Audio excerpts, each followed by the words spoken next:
রাজনীতির অধিপতি গ্রহ কে, কোন গ্রহের প্রভাবে বিরোধী পক্ষ সরকার পক্ষের উপর বাজিমাত করতে পারে, এই আলোচনা নিয়ে আমি অরূপ কুলে আপনাদের সঙ্গে। চ্যানেলটি সাবস্ক্রাইব না করে থাকলে বন্ধুরা অবশ্যই সাবস্ক্রাইব করে সঙ্গে থাকবেন। যদিও আমি খুব একটা রাজনীতি বুঝি না, কিন্তু জ্যোতিষশাস্ত্রের আলোক দিয়ে যখন আমরা সমস্ত কিছুকে বিচার করি, সেখানে রাজনীতি বা বিচারের বাইরে কেন, এই রাজনৈতিক আলোচনায় যদি আমরা অতীত থেকে বর্তমান পর্যন্ত বা ভবিষ্যতের দিকে পরম্পরা অনুযায়ী তাকাই, তাহলে আমরা কি দেখতে পাব, কিভাবে পরিবর্তন হয়েছে, তার মূলে কি আছে, কোন গ্রহের প্রভাব। এখানে আমি করজোড়ে প্রার্থনা করছি যে সমস্ত বন্ধুরা আমার চ্যানেল সাবস্ক্রাইব করে আছেন, যারা এই হরোস্কোপ সম্বন্ধে পয়েন্ট আউট না করার জন্য আমাকে কিছু নোটিফিকেশন দেন, নোটিশ করেন, তাদের উদ্দেশ্যে বলি, আমি জানি ঋষিকেশ শাস্ত্রের ছাত্র, জ্যোতিষ ভারতী উপাধিপ্রাপ্ত, সংখ্যাতত্ত্ব বা নিউমেরোলজিতে গোল্ড মেডালিস্ট আমি, কিন্তু কখনো আমার ডিগ্রি জাহির করি না। পিওর সায়েন্সের স্টুডেন্ট, রামকৃষ্ণ ট্রাস্ট স্কুলের হেড টিচার। ফলে আমার যোগ্যতা নিয়ে আমি যথেষ্ট আমার নিজের হৃদয়ে বল আছে। আমি যোগ্যতার বিচার কোনোদিনই আমি আমার ভিডিওর মধ্যে করিনি। অতি সাধারণভাবে আমি আমার কথাগুলো পেশ করি। জ্যোতিষশাস্ত্রের কথা, কিন্তু সেটা জ্যোতিষের গ্রহের অন্তরালের কথা। অনেকে উপরে উপরে ভাসেন, এই গ্রহ এই প্রতিকার করুন, এই করুন, সেই করুন, উপরে ভাসেন। আমি একটু আধ্যাত্মিক সম্পন্ন মানুষ, তাই গ্রহের অন্তরালে শিকড়ে আপনাদেরকে নিয়ে যাওয়ার চেষ্টা করি। আজের ভিডিও তো তাই। আমরা মনুষ্য জাতি, আমরা সবসময় চেঞ্জ চাই, যদিও পরিবর্তনই সংসারের নিয়ম। এই যেমন প্রচণ্ড গরম, প্রচণ্ড দাবদাহ চলছে, 45 ডিগ্রি 46 ডিগ্রি, এই গরমের হাত থেকে নিষ্কৃতি আমাকে পেতেই হবে। ন্যাচারালভাবে গরমটাই স্বাভাবিক, কিন্তু আমরা এর মধ্যেই পরিবর্তন চাই। এই গরমটাকে পরিবর্তিত করার জন্য, ঠান্ডায় দার্জিলিংয়ের ওয়েদার আনার জন্য আমরা বাড়িতে এয়ার কুলার, এসি লাগিয়ে দিয়েছি সবাই, যে যেমন সাধ্য। তাহলে পরিবর্তন করার জন্য যখন কংগ্রেস এই ওয়েস্ট বেঙ্গলে ছিল, আমি দেশের কথা ছেড়েই দিলাম, তখন দারুণ একটা পরিবর্তন। কংগ্রেস সুন্দর রাজ্য পাঠ চালালো, সেই কংগ্রেস। তাহলে তারপরে তার কেন পরিবর্তন হয়ে গেল? আসলে এই কংগ্রেস থেকে পরিবর্তিত হয়ে বামফ্রন্ট, যারা 34 বছর এই রাজত্ব চালালো, তাদেরও পরিবর্তন হয়ে গিয়ে তৃণমূল সরকার, যারা বর্তমানে এখন সরকারে আছেন, এই যে একাধিক পরিবর্তন কেন হলো? এই পরিবর্তন কি উপর থেকে মানুষ এসে করছিল? বাস্তবে আমরা পরিবর্তন চাই। আসলে একটু পরিবর্তন না হলে ঠিক মজা হয় না, আবার বিনা কারণে কিছু হয় না। কংগ্রেস যখন রাজত্ব করছিল, আমি বাবার মুখে, দাদুর মুখে শোনা কথা, দারুণ সব পরিবর্তন হলো, সবাই একটা আনন্দে ছিল। তার পরবর্তীকালে অরাজকতা দেখা দিল। আমাদের গ্রামের পঞ্চায়েত প্রধানদের বাড়িতে আজও খুঁজলে জং ধরা সমস্ত উপকরণ যা আমাদের উন্নয়নের জন্য এসেছিল তার বাড়িতে পড়ে আছে। অনেক পুল পড়ে আছে, অনেক হয়তো ত্রিপল খুঁজলে তাদের ছাতে বা কোথাও জং ধরা পড়ে আছে, মোর্চা ধরা জিনিস পড়ে আছে, ছিঁড়া জিনিস নষ্ট হয়ে গেছে, ওয়ে পড়ে থাকতে আছে, খুঁজলে পাওয়া যেতে পারে। কেন না? ওগুলো আমাদের উন্নয়নের জন্য এসেছিল, কিন্তু অকর্মণ্যতার জন্য, শেষ দিকে তা অরাজকতা দেখার জন্য তা আমাদের সবাইকে ডিস্ট্রিবিউট করতে পারলো না, সরকার ঠিকভাবে চালাতে পারলো না, জং ধরলো। যতই স্যাম স্টিল হোক, এসআরএমবি, আরে ভাই, বৃষ্টিতে নোনা জলে থাকলে বছরের পর বছর ওই স্যাম স্টিলও সবই জং ধরবে। এটা স্টিলের দোষ নয়, দোষ রাখার দোষ, ওয়েদারের দোষ।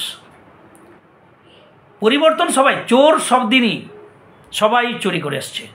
আরে চুরি এ আমরা কি করব? ভগবান শ্রীকৃষ্ণ ছিলেন সব থেকে সেরা চোর, মাখন চোর, ননি চোর। তার সে চুরি আজ গান করা হয়, তার চুরি, তার লীলা শ্রবণ করা হয়, তার চুরি আমাদের আনন্দের একটা বিষয়। তা বলে কি দেশের টাকা নয় ছয় করা, চুরি করা কি আনন্দের বিষয়? ওটাকে লীলা কীর্তন করবে কেউ? তাহলে চুরি এমন করো, সেই চুরি যা হৃদয় চুরি, যা মন চুরি, তবেই তো না তাকে মাথায় করে রাখবে। চোর যদি শিখিয়ে যায় কেউ, তাহলে ভগবান শ্রীকৃষ্ণকে আমি বলবো, বৃন্দাবনের বানরদের যে চুরি শিখিয়ে দিয়ে গেছেন, চশমা চুরি, যারা বৃন্দাবন গেছেন তারা হাড়ে হাড়ে টের পাবেন কিভাবে কোন পথে যে আপনার চশমা নেবে আপনি টের পাবেন না, যতই আপনি চালাক হন, সজাগ থাকুন। বৃন্দাবনের বানর চশমা চোরে বিখ্যাত। আর যে ভগবান শ্রীকৃষ্ণ চুরি করা শিখিয়ে দিয়ে গেছেন, হয়তো ভেবেছিলেন যে কেন শিক্ষা দিয়ে গেছেন যে আমাকে দু চোখে ভালো করে দেখুক, এই বৃন্দাবনকে দু চোখে দর্শন করুক, চার চোখে নয়, হয়তো বা। সুতরাং চোর সবাই, কিন্তু সেই চোরকে মাথায় তুলে রাখে, আবার এই চোরকে কারাগারে নিক্ষেপ করা হয়। কংগ্রেসের রাষ্ট্রে যারা আমার থেকে অনেক বয়স্ক মানুষ তারা জানবেন, অরাজকতা দেখা দিল, কংগ্রেসের পরিবর্তন সবাই চাইল, ব্রাহ্মণ সরকার এলো পশ্চিমবঙ্গে আমাদের জামানায়। সুন্দর, জ্যোতি বসু, রেসপেক্ট করনে বলা, আরে ত্রুটি বিচ্ছুতি সবারই আছে। 34 বছরের মধ্যে 24 বছর ডেফিনেটলি পশ্চিমবঙ্গ খুব ভালো, সুস্থ, স্বাভাবিক অবস্থায় ছিল। কিন্তু পরিবর্তন তো হবেই, অবসম্ভাবী জগতের নিয়ম, সংসারের নিয়ম। সেই ব্রাহ্মণদের মোর্চা ধরল, একটার পর একটা অরাজকতা দেখা দিল, মানুষের সঙ্গে ব্যবহার ভালো করলো না, পরিবর্তন আসতে চাইল। আমি দেখি আমার সামনে 50-100 মিটার দূরে একটা পুল আছে, আমরা সেই পুল পর্যন্ত আমরা মাওবাদীর দাপট দেখেছি। বাবা বাবা বাবা বাবা বাবা বাবা, মিথ্যা বলছি না বন্ধুরা, আমি সবসময় সত্য কথা বলি। আমরা ভয়ে লুকিয়ে যেতাম বাড়িতে, মাওবাদী হাজার হাজার লোককে নিয়ে মিছিল করে এসেছে। এটা যেমন দেখেছি, ব্রাহ্মণদের হারমাত বাহিনীর বন্দুক তৈরি করা দেখে, মানুষের বাড়ি থেকে ছাগল চুরি করা দেখে, সব দেখেছি। এই অরাজকতার জন্য আমি জঙ্গলমহলের অধিবাসী, আমরা চেঞ্জ চাইলাম, আমরা চাইলাম। এই নানান রকমের পরিবর্তন থেকে কী হলো না, কিছু ভালো একটা ধর্ম সংস্থাপন হোক। এদের তো অধর্মে ছেয়ে গেছে, অর্থাৎ অধর্ম, যথা ধর্ম তথা জয়। অধর্ম যখনই ছেয়ে গেল, কালোবাজারি, চুরিহারি, দাপট, অহংকারী, দাম্ভিকতা, তখন তার পতন অবসম্ভাবী। তাই তার পতন হলো। আমরা কি করলাম না, আমাদের মাননীয়া মুখ্যমন্ত্রী মমতা ব্যানার্জিকে সিংহাসনে বসালাম। খুব গর্ববোধ করলাম, একজন মহিলা মুখ্যমন্ত্রী আমাদের পশ্চিমবঙ্গে। দিদি হঠাৎ দিদি ঝটিকা সফরে এই রাস্তায় যেমে কাউকে দেখা করলেন, ফুল দিলেন, এই হঠাৎ হসপিটালে চলে গেলেন। অর্থাৎ ঠিক আসরে আসার পর মুখ্যমন্ত্রীকে খুব ভালো লাগলো সবার। মুখ্যমন্ত্রী একটু কথা শোনার জন্য সবাই টিভির পর্দার দিকে তাকিয়ে থাকতো। আমি সবাই বলছি কেন না, আম জনতা। আরে আমরাই কংগ্রেস ছিলাম, আমরাই পরিবর্তিত হয়ে ব্রাহ্মণ হলাম, আবার অরাজকতায় হওয়াই আমরাই পরিবর্তন চাইলাম, তৃণমূল হলাম। তাহলে পরিবর্তন অবসম্ভাবী। বিরোধী পক্ষ কীভাবে বাজিমাত করে শেষে আসছে। তাহলে তৃণমূল সরকার সুন্দর চলতে লাগলো, তার ধর্ম সংস্থা হলো, আমরা সবাই গর্ববোধ করলাম যে দিদি আমাদের রাজ্যে আছেন। অর্থাৎ তৃণমূল সরকার পশ্চিমবঙ্গে খুব সুন্দর একটা পজিশন লাভ করলেন। কেউ বিরোধী পক্ষ ছিল বলে আমার তো মনে হয় না। কি সিপিএম, কি কংগ্রেস, বিজেপি তো পরের কথা, কেউ সেরকম দাঁত ফোটাতে পারেনি বিরোধী পক্ষ হিসাবে পশ্চিমবঙ্গে তৃণমূল সরকারের বিরুদ্ধে। যেহেন পাওয়ারফুল তৃণমূল সরকার, জনগণের হৃদয়ে, ভালোবাসার হৃদয়ে বসা তৃণমূল সরকার, মমতা ব্যানার্জি আমাদের দিদি, নিঃসন্দেহে দাপুটে এবং খুব একদম কলেজ লেভেল থেকে লড়াই করে এই সিংহাসনে বসা, রেসপেক্ট করতেই হয়। কিন্তু যখন যে সরকারের বিনাশ হবে, পতন হবে, তখন বিনাশকালে বিপরীত বুদ্ধি, এই কথা সত্য হবে। শর্ট ভিডিওতে আমি দিয়েছি। কেন না, এই সরকারের একটার পর একটা ভুল হলো, একটার পর একটা নেতা মন্ত্রী চুরিহারি করতে লাগলো, ধরা পড়লো। কাঁড়ি কাঁড়ি টাকা, কোটি কোটি টাকা ঘর থেকে, আলমারি থেকে, বিছানা থেকে বেরাতে লাগলো। এই সরকারের ভুল। বেসরকারি মানে যারা বিরোধী পক্ষ তারা ধরতে লাগলো, একটার পর একটা ইস্যু আনলো, তারা ইস্যুতে গ্রিন সিগন্যাল হতে লাগলো, সরকারের ব্যাক ফুটে যেতে লাগলো। সেখানেও সরকারের পজিশন ভালো হতো, কিন্তু কীভাবে দেখুন, আমরা বিশ্লেষণ করছি। যাকে ভূতে ধরেছে তো জানে না। আজ তৃণমূল সরকারকে যদি ভূতে ধরে, তৃণমূল সরকার জানতে পারবে না কোন ভূতে ধরেছে। যখন ছাড়বে সেদিন বুঝবে এখানে এত লোক কেন। প্রথম ভুল, বিনাশকালে বিপরীত বুদ্ধি। যারা চুরির দায়ে ধরা পড়লো, কাঁড়ি কাঁড়ি টাকা পাবে। যেমন জ্যোতিষীরা রত্ন কবচ, এর জ্যোতিষীরা যে সমস্ত রত্ন বলি আমি, সমুদ্রজাত, খনিজাত, হীরা, মণিমাণিক্য, চুনি, গোমেদ, এগুলো জ্যোতিষীরা মাটির তলায় গাড়ি নেই বন্ধুরা। এটা ন্যাচারালভাবে সৃষ্টি। সেভাবে যে সমস্ত নেতা মন্ত্রীরা চুরির দায়ে ধরা পড়লো, বিরোধী পক্ষরা বল পেল, সেই নেতা মন্ত্রীদের ঘর থেকে টাকা পেল। এই টাকাগুলো বিরোধী পক্ষরা এসে রাতে রাতে ঘরে ঢুকিয়ে দিয়ে যায়নি, তারা সত্যি সত্যি চুরি করেছিল, চুরির দায়ে ধরা পড়ল। সরকার পক্ষ যদি সেই তারাকে ডানা ছেটে দিতে সক্ষম, তাহলে এক্ষেত্রে তার বল থাকতো, মানুষ রেসপেক্ট করতো, এই সরকারকে বাহবা দিত। কিন্তু বিনাশকালে বিপরীত বুদ্ধি, সেই সমস্ত নেতামন্ত্রী যারা চুরির দায়ে ধরা পড়লো তাকে শেল্টার দেওয়া, তাদের জন্য লড়াই করতে গেল সুপ্রিম কোর্টে কোটি কোটি টাকা দিয়ে, ভুল।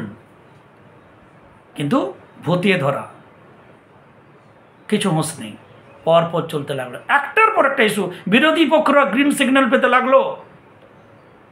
সে বোমা থেকে সন্দেশখালি থেকে সবে একটার পর একটা। যখন আপনি যা করতে যাবেন সবটাই ভুল, যা করতে যাবেন সেটাই ভুল প্রমাণিত হবে, তখন বুঝতে হবে আপনার বিনাশকালে বিপরীত বুদ্ধি। অর্থাৎ আপনার বিপরীত বুদ্ধি এখন যা রাবণের হয়েছিল, যা কংসের হয়েছিল, বিনাশ হয়েছিল। তাহলে ধর্মপথ থেকে আপনি বিচ্যুত হতে লাগলেন, বিরোধী পক্ষ স্ট্রং হতে লাগলো, বিরোধী পক্ষ রাহু গ্রহে বলবান হলো। রাহু হচ্ছে দাবানলের মতো আগুন। রাহু পাহাড়কে চূর্ণ করে দেওয়ার মতো বীরত্ব রাখে। বিরোধী পক্ষ পাহাড় সমান হতে লাগলো। যে রাজনীতিতে প্রথমে টিএমসির বিরুদ্ধে কোনো প্রতিপক্ষই ছিল না, বিজেপির তো কোনো নামগন্ধ ছিল না, বর্তমানে সেই বিজেপি হলো সবথেকে বড় বিরোধী পক্ষ। তারা বল পেল, একটা একটা উইক পয়েন্ট ইস্যুতে তারা বাজিমাত করতে লাগলো, টিক চিহ্নতে লাগলো, সরকার সেই ইস্যুতে হাঁটতে লাগলো। এবং শুধু নয়, চোরকে শেল্টার দিতে গিয়ে আরও বিপাকে পড়লো। কেন আমরা জানি, যিনি অন্যায় করেন আর যিনি অন্যায় সয়েন, অন্যায় যে করে আর অন্যায় যে সয়, দুজনই তৃণসম ঘৃণার পাত্র। তাহলে এই একটার পর একটা ইস্যুতে বিরোধী পক্ষ বাজিমাত করতে লাগলো, সরবরাহ হারতে লাগলো। হ্যাঁ, এর মধ্যেও কয়েক বছর কয়েকটা কেউ জিততে পারে, আরও হয়তো থাকতে পারে প্রশাসনের জোরে, হুড়কুষ্টির জোরে। কেন আমরা দেখেছি কিছু ব্যালট বাক্স নদী পুকুরে পড়তে, পোস্টাল ব্যালটের ডিস্টার্ব দেখেছি। এ প্রশাসনিক বিভাগে বা অন্যান্য দাপুটের জন্য হতে পারে, কেন জোরজার মুল্লুকতার এই ব্যাপারটা হতে পারে। কিন্তু জোরজার মুল্লুকতার যদি হতো তাহলে ইংরেজরা আজও ভারতে থাকতো। কিন্তু কেন নেই না, যথা ধর্ম তথা জয়। যত বড় দাপুটে হন, যত বড় হুড়কুষ্টি হন, কিন্তু ধর্ম যদি ঠিক আপনার পক্ষে না থাকে, আপনার জয় হবে না। দু একবার হয়তো ভোট খাওয়াতে পারেন বিরোধী পক্ষকে আপনার প্রশাসনিক দিক থেকে বলি, পুলিশের দিক থেকে বলি। আজ যে পুলিশকে আমি দেখেছি বামফ্রন্টে, সেই পুলিশ তৃণমূলের। পুলিশের এক রাত্রি লাগবে রংটা চেঞ্জ হতে, গিরিগিটিকে ভয় পাওয়াতে পারে। কেননা প্রত্যেকের নিজের সার্ভিস, নিজের কর্ম, নিজের চাকরি বাঁচানোটা আগে, প্রত্যেকের বাড়িতে পৌঁছিলে আছে।